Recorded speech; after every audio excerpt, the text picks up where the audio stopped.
Este 30 de mayo, la sociedad dominicana conmemora el 60 aniversario del ajusticiamiento de Rafael Leonidas Trujillo Molina. Y en mi condición de profesor de historia, quiero dedicarle unos minutos a hablar un poquito sobre Trujillo. Porque hay muchas personas que entienden que Trujillo fue bueno, que cuando Trujillo no se robaba, que cuando Trujillo no se mataba, que cuando Trujillo había tranquilidad. Y no es así. Yo entiendo que hay muchas personas que se han encargado de distorsionar la historia y que en ese sentido muchas de las presentes generaciones desconocen el comportamiento político, económico y social que tuvo la sociedad dominicana durante los más de 30 años en que Trujillo fue nuestro presidente. Miren, Trujillo tenía una condición psíquica que se conoce como megalomaníaco. Ese era Trujillo, un megalomaníaco, que no es más que una condición, una combinación entre narcisismo y delirio de grandeza. El narcisismo no es más que una persona que es amante a la belleza, a su belleza, pero de manera exagerada. Y se toma la figura de Narciso porque dicen los historiadores que esta figura histórica llegó a enamorarse de sí mismo, por lo tanto que se cuidaba, por lo tanto que se arreglaba. Entonces, el que se arregla mucho, el que cuida mucho su vestir, el que cuida mucho su higiene personal, le tildan de narcisista. Y eso era Trujillo, un narcisista.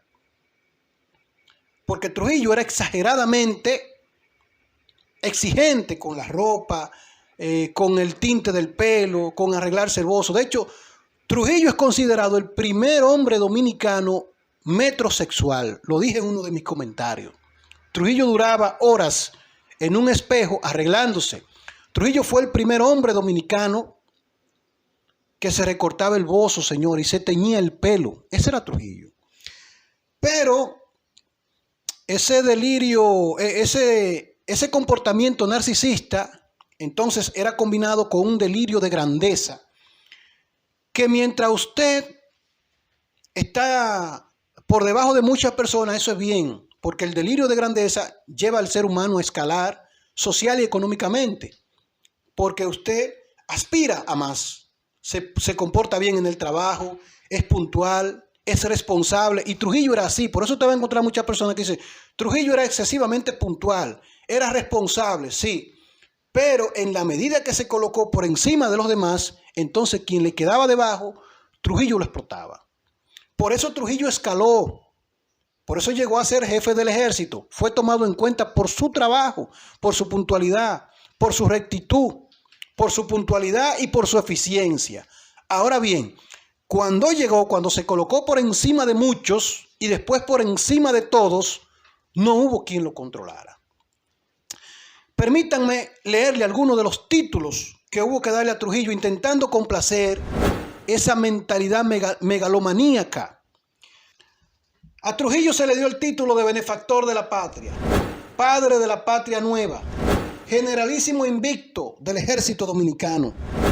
Fue restaurador de la independencia financiera, rector vitalicio de la Universidad Autónoma de Santo Domingo, en esa época se llamaba Universidad de Santo Domingo, primer maestro de la República, primer médico, primer periodista, primer abogado, primer agricultor, primer anticomunista de América, genio de la paz, generoso abanderado de la paz, paladín de la libertad, líder de la democracia continental, protector de todos los obreros, héroe del trabajo, padre de los deportes, perínclito de San Cristóbal, salvador de la dignidad nacional, doctor en todas las ramas del saber de la Universidad de Santo Domingo. Señores, ustedes sabían que a Trujillo lo propusieron en el 1936 como Premio Nobel de la Paz. Y esa institución no le prestó atención. Y en el 1939 Trujillo se inventó el premio internacional, Premio Trujillo de la Paz, para competir con el Premio Nobel de la Paz. y daba un premio de $50,000 que él ganaba. Eso era Trujillo, señores. Pero si eso era en términos personales, cuando nos vamos entonces a la parte económica, señores, Trujillo fue el ladrón más grande que pudo parir la República Dominicana. Trujillo se robó todo en términos económicos. Todo, señores, le pertenecía a Trujillo.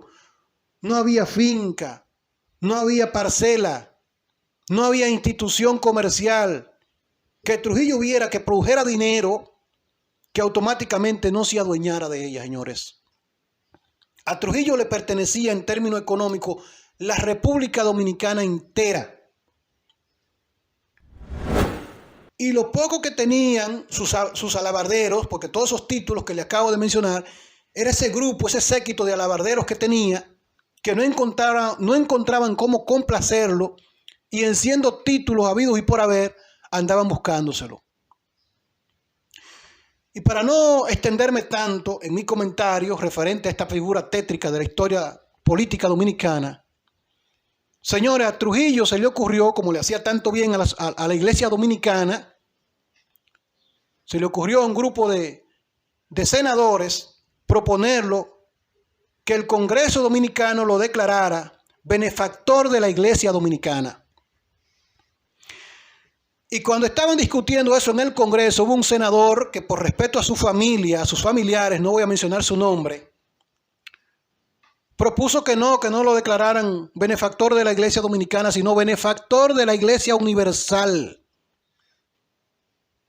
La iglesia católica que tiene más de 1.500 millones de feligreses en todo el mundo. Y querían que la iglesia universal fuera la que declarara a Trujillo benefactor, no la iglesia dominicana. Porque si hubiese sido por la iglesia dominicana, eso lo hacen en un santiamén. Eso no hay ni que proponerlo, nada más había que ir y decirle, y ya.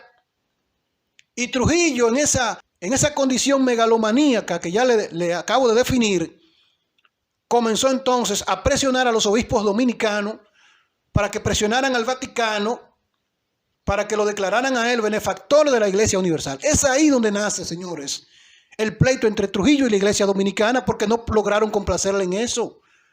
Porque los obispos dominicanos, la Iglesia Dominicana, no tenía ese poder para conseguirle ese título a Trujillo. ¿Y qué decir de las violaciones de ese gobierno de Trujillo y de él como figura?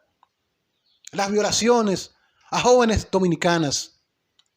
Señores, aquí no había muchacha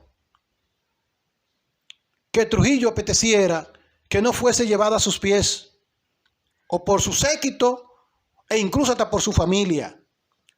Porque aquí se corría el riesgo de perderlo todo. Digo, nadie tenía nada seguro con Trujillo. Nadie tenía nada seguro. Ni propiedad, ni la vida, ni los familiares, nada. Trujillo era un malagradecido. Trujillo no agradecía nada a nadie.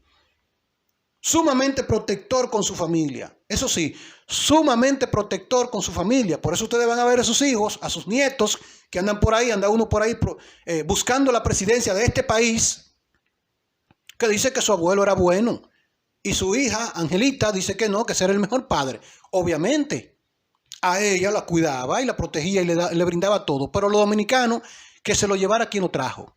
No le importaba que 3 millones de dominicanos vivieran en la miseria. No en la pobreza, no, en la miseria. Mientras él y sus hijos y su familia lo tenían todo, señores. Ese era Trujillo.